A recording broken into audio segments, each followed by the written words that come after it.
Picture a longship 1,000 years ago, with no wheel, no rudder at the back, and no engine of any kind whatsoever. To steer this heavy wooden vessel, a single sailor worked a large, broad oar mounted on one particular side of the hull. That side, the side of the steering board, is the entire reason that we still say the word starboard today. Everything else that follows, the docking, the harbors, even the strange color of the lights at night, came from that one single choice. This is the genuinely strange afterlife of a simple tool that no ship anywhere has actually used for many hundreds of years. On dry, solid land, left and right feel like the most natural and obvious directions in the whole of the world. They work so well because you and the person standing right beside you are almost always quietly facing the very same way. But the very moment that two people turn and face each other directly, their left and their right suddenly point in opposite directions.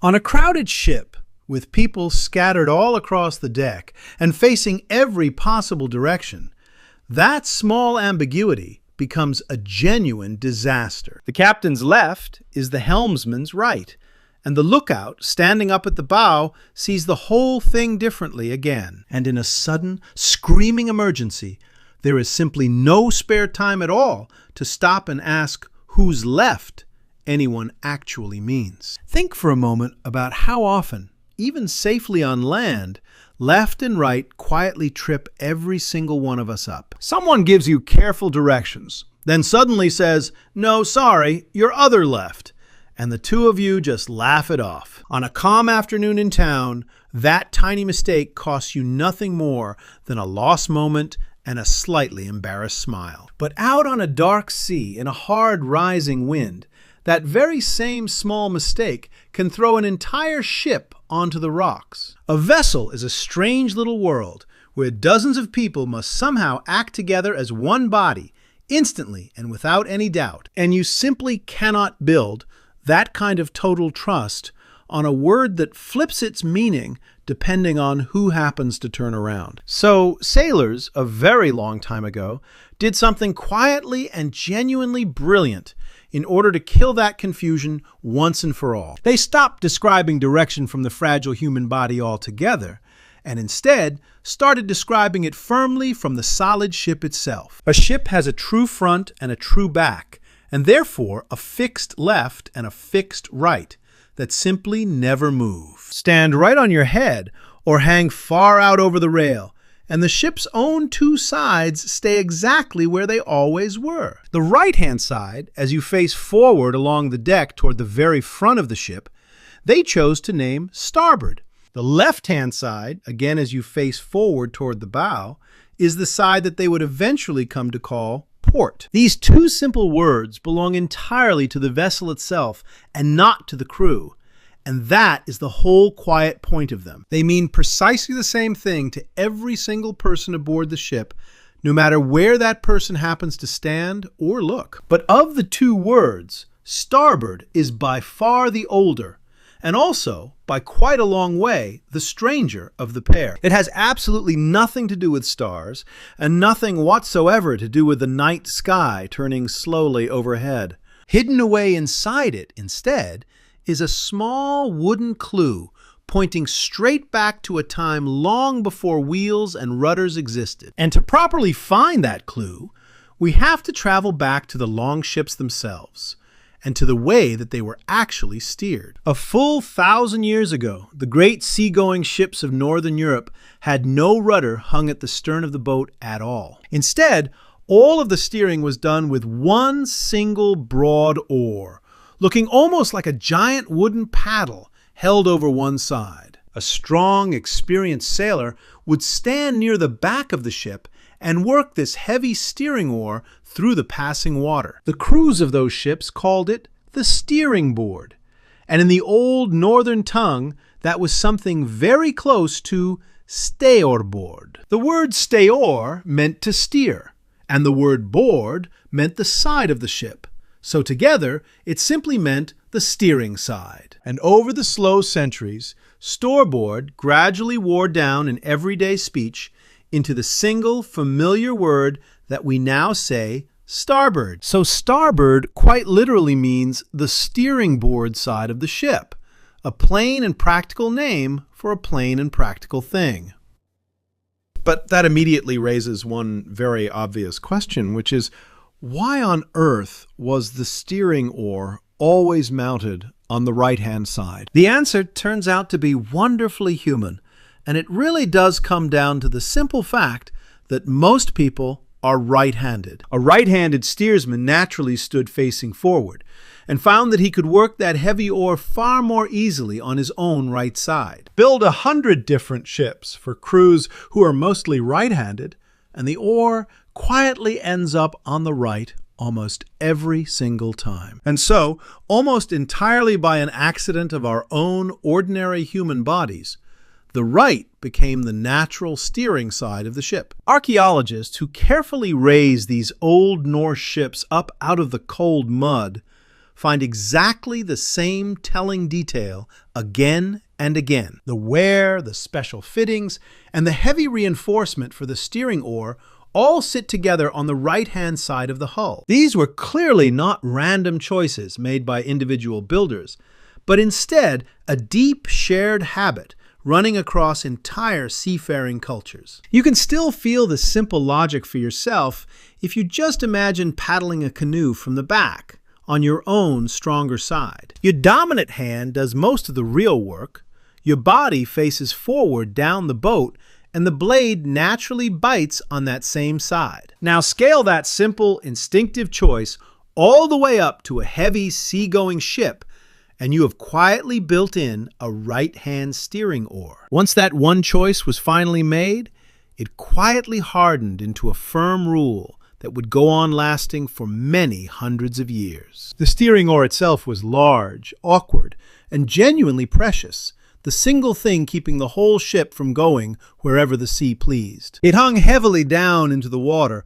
along the right-hand side of the boat, and it could not easily be moved or lifted clear. That one single piece of shaped wood, mounted on that one single side, ended up shaping almost everything else about how the ship behaved. It decided how the vessel was steered, how it turned in the water, and, most important of all, how it had to meet a harbor. Because once you choose to hang your most important and most fragile tool out over the right side, you naturally protect it at all costs. It is a genuinely beautiful example of how our own ordinary bodies, without anyone ever really planning it, can quietly shape an entire technology. And from that technology, in its turn, came a single word that has now gone on to outlive the Vikings themselves by a full 1,000 years. We tend, quite naturally, to imagine technology as something that changes very quickly, replaced and then completely forgotten within a generation or two. But here, a single humble tool, the steering oar, somehow reached right out across the centuries and shaped the very words inside our mouths. Long after the wooden oar itself had rotted and vanished, its old position over on the right would still be quietly echoing through our language. The word starboard is, in a very real and literal sense, a fossil, the perfect preserved imprint of a tool that we no longer use. Now think very carefully about what actually happens when a ship built like this one needs to come alongside a stone dock or a wharf. You simply cannot bring the right-hand side in against the harbor stone because the right-hand side is exactly where the precious steering oar hangs. Crush that vital oar between the heavy hull and the unforgiving harbor wall, and you have just wrecked the one single thing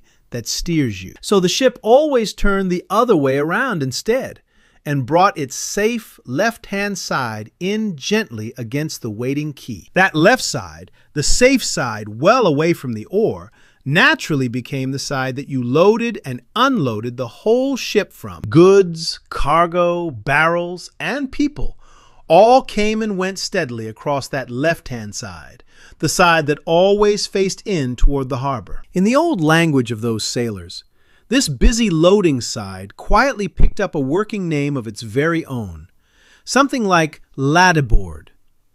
The word to lade simply meant to load, And so the left was, very roughly, the lading side, the side where all the heavy work happened. And over time, that gradually worn-down old word became larboard, the long-serving partner, and the exact mirror opposite of the word starboard. So for many long centuries, the two sides of any ship were known plainly as starboard on the right and larboard on the left. One of them was named for the steering board, and the other was named for the very loading that the steering board itself made necessary. Notice for a moment how astonishingly neatly the whole thing fits together, with each name a direct and logical consequence of that single steering oar. The oar fixed on the right forced the docking over onto the left, and the docking on the left then went on to name that side. The harbor itself, the port, was always on that same loading side, sitting snug against the town and all of its busy warehouses. And that simple everyday link between the left side of the ship and the port that it always faced would very soon come to matter enormously. Because larboard, for all of its long and honest centuries of service, quietly carried a hidden and frankly rather dangerous flaw of its very own. It was a flaw not of engineering, and not of wood or iron, but of pure sound, of exactly how the spoken word landed on the ear. Just say the two words, starboard and larboard, out loud, quickly, the way that you might well have to in a screaming gale, and listen closely. The two words share that same heavy, drawn-out board at the end. And really, only their very first syllable does anything to tell them apart. Standing on a nice, quiet street, you would, of course, never once confuse the two of them. And the difference seems perfectly obvious and clear. But a working ship is almost never anything like a quiet street, especially at the precise, dangerous moments when these two words matter the very most. Imagine a heaving deck in a screaming wind, with heavy canvas cracking overhead, and the cold sea roaring loudly along the wooden hull beside you. An officer bellows out an urgent order, and that order then has to travel the entire length of the ship through all of that deafening noise. A man at the far end of the deck has perhaps a single second in which to act on whatever single word finally reaches his ears. In exactly that kind of howling chaos, larboard and starboard could blur together into each other with a truly terrifying and genuinely shipwrecking ease. A helmsman who happened to hear the wrong one of them might haul the entire ship the wrong way at the single worst possible moment. Two near identical words, each one of them meaning the exact opposite side of the ship, were a slow disaster quietly waiting to happen. For a very long time, sailors simply lived with this danger, trusting instead to context and to careful, calm, and endlessly repeated orders. But as the ship steadily grew larger and busier, and the stakes involved climbed ever higher, the risk finally became completely impossible to ignore. Something clearly had to give way, and one of these two ancient, well-worn words was simply going to have to disappear from the language completely. The solution that they landed on was to quietly retire the troublesome old word larboard, and to replace it instead with something far clearer. Sailors, very sensibly, reached for a word that was already deeply tied to that same left side, the side that always faced in toward the port. That busy loading side had leaned itself against harbor after harbor for centuries, so the natural new name for it was very simply port. The word port was reassuringly short. It was sharp and clean on the tongue, and most important of all, it sounded nothing whatsoever like starboard. The navies of the world finally made the change official back in the 1840s, formally ordering their crews to abandon larboard for good. The Royal Navy and the United States Navy both deliberately wrote the clean new word port directly into their official, formal commands. From that point onward, the left side of absolutely every ship would be called port, and the old word larboard would slowly fade away. It is genuinely strange, when you stop to think about it, that a single word can be deliberately killed off, struck from the language on purpose. Yet that is exactly what happened to poor old larboard, a perfectly good word that had served generations of sailors faithfully for many long centuries. You will still find it lurking quietly in old ships' logbooks and in dusty sea stories, a kind of ghost word from before the Great Change. For quite a while, the two words even overlapped awkwardly, with older sailors stubbornly clinging on to larboard out of nothing more than sheer force of habit. But generation by generation, the cleaner word port steadily won out, until larboard finally slipped almost entirely out of all living spoken speech. And this is the exact point in the story where you, today, get a small and rather lovely gift from those long-dead sailors. The word port and the word left each contain exactly 4 letters. A tiny happy coincidence that you can quietly lean on for the rest of your life. If you can simply manage to remember that port is the shorter of the 2 words, then left, the shorter side, falls easily into place beside it. And there is a clever second trick as well, and this particular one hides itself away quietly inside a single glass of deep red port wine. Port wine is red. The left side of the ship is called port. And, as we are just about to see, the left-hand light is also red. So the change was never only about cold safety.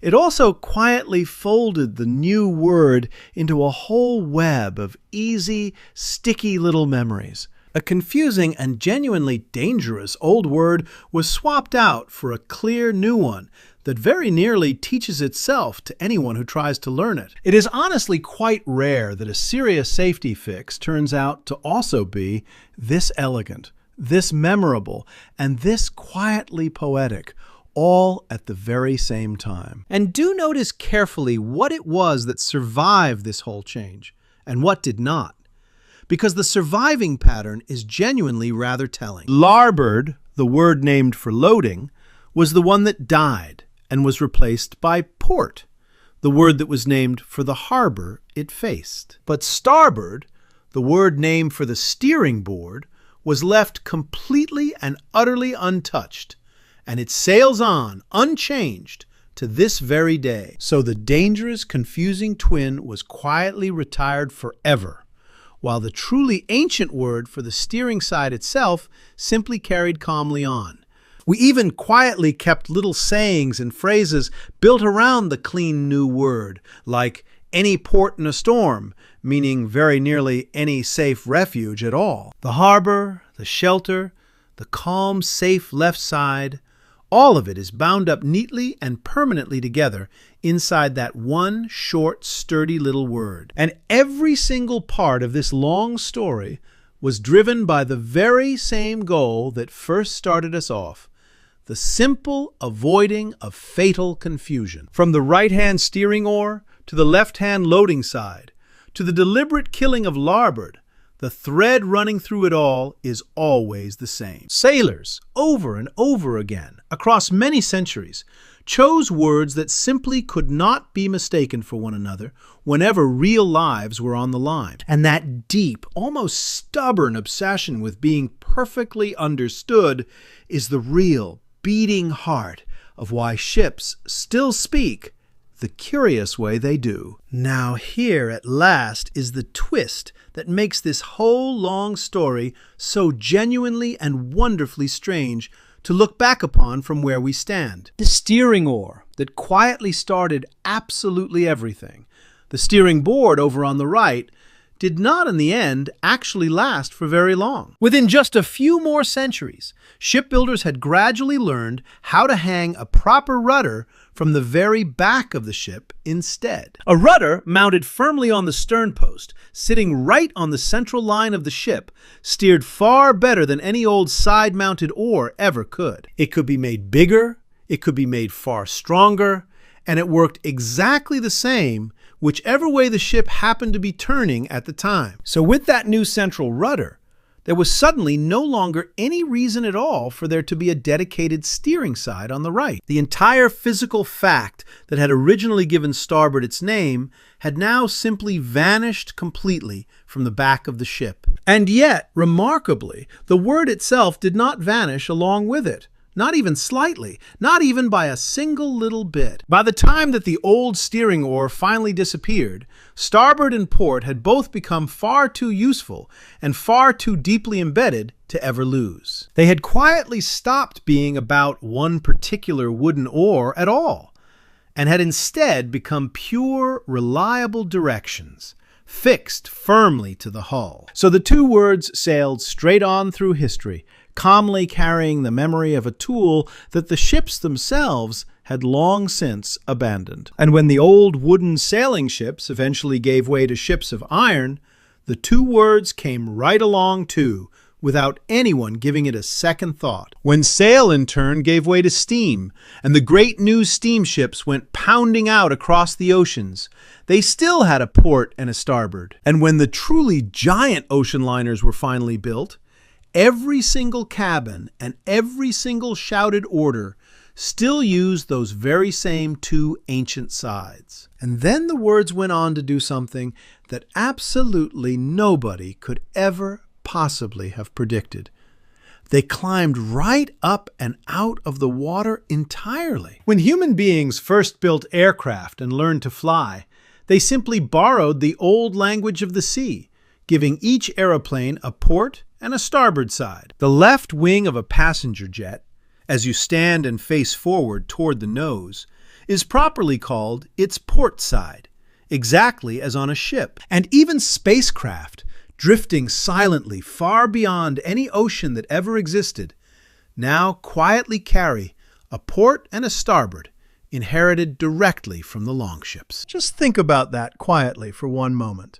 The simple idea that a Viking steering oar is somehow still naming the sides of a spaceship. A piece of living language born from a single wooden paddle on a Norse hull now reaches all the way up and out into orbit around the Earth. This is precisely what useful words do when they are useful enough.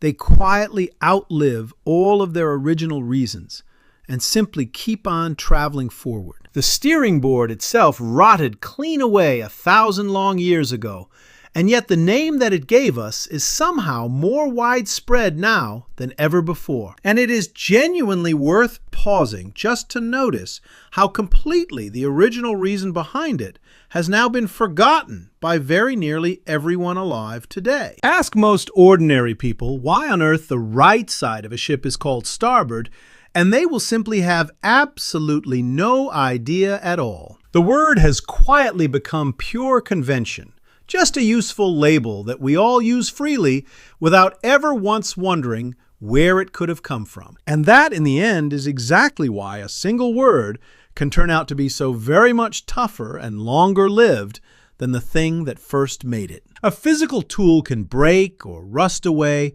or be quietly replaced by something better. But a genuinely useful word just keeps passing on from mouth to mouth. Each brand new generation simply learns it again as a plain, ordinary fact, never once needing to know about the vanished wooden oar hiding behind it. So every single ship afloat in the world today quietly carries an invisible passenger, a 1,000-year-old memory that it does not even know that it holds. Port and starboard are true living fossils, still doing real and serious work every day, long after the whole world that first made them has gone. And when night finally falls down over the open sea, ships become almost completely invisible to one another, reduced to nothing but vague shapes in the dark. You suddenly cannot make out a hull or a flag or a name, or which way a distant vessel out there is actually pointing. And yet those ships must still somehow know, instantly and with total certainty, where another vessel is heading, or they will collide and sink. The solution, agreed upon long ago by sailors right across the entire world, leans directly and completely on the words port and starboard. Every ship at night is required to show a red light on its port side and a matching green light on its starboard side. Red glowing on the left and green glowing on the right, shining steadily out into the surrounding darkness for any other ship to read. This beautifully simple color code lets you decode a total stranger's heading from nothing more than two small colored dots seen far off in the dark. If you can clearly see another ship's green light, then you are looking directly at its starboard side as it crosses safely along ahead of you. But if instead you can see its red light, then you are looking at its port side, and you may well be the one who has to give way. And here is precisely where that little memory trick from earlier finally pays off, the one hidden quietly inside a single glass of red port wine. Port is red, and port is also left. And so a glowing red light out there always marks another vessel's left-hand side for you. Three completely different things, the wine, the side, and the light, are now all bound permanently together for you by that single small word. These rules are not friendly little suggestions or quaint old customs. They are the formal, binding law of the sea, obeyed by every vessel, everywhere. They quietly decide, out there in the dark, which ship calmly holds its course and which ship must turn away in order to avoid a deadly crash. And every single one of those rules rests entirely on port and starboard, meaning the exact same thing to absolutely everyone on every ship at once. There is even a small rhyme that sailors will use to help lock the two colors firmly into a nervous beginner's memory. Some of them ask, is there any red port left?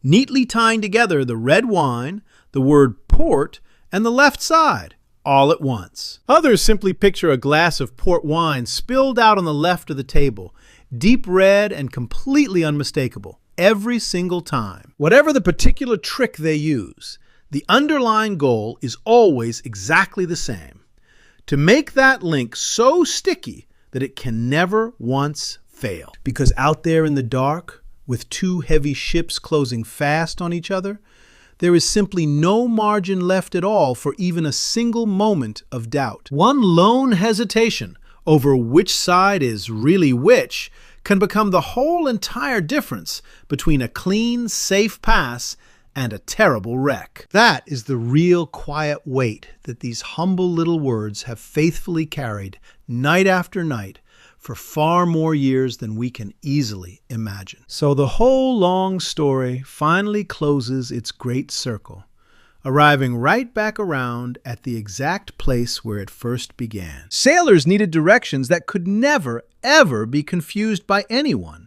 Directions fixed firmly to the ship itself and stay perfectly clear in any crisis. And so they patiently built those words out of a steering oar, a loading side, and one single deliberate life-saving change of their own language. And tonight, somewhere far out on a black and freezing ocean, two ships will quietly pass each other in perfect safety because of a red light and a green one. Red for port and green for starboard.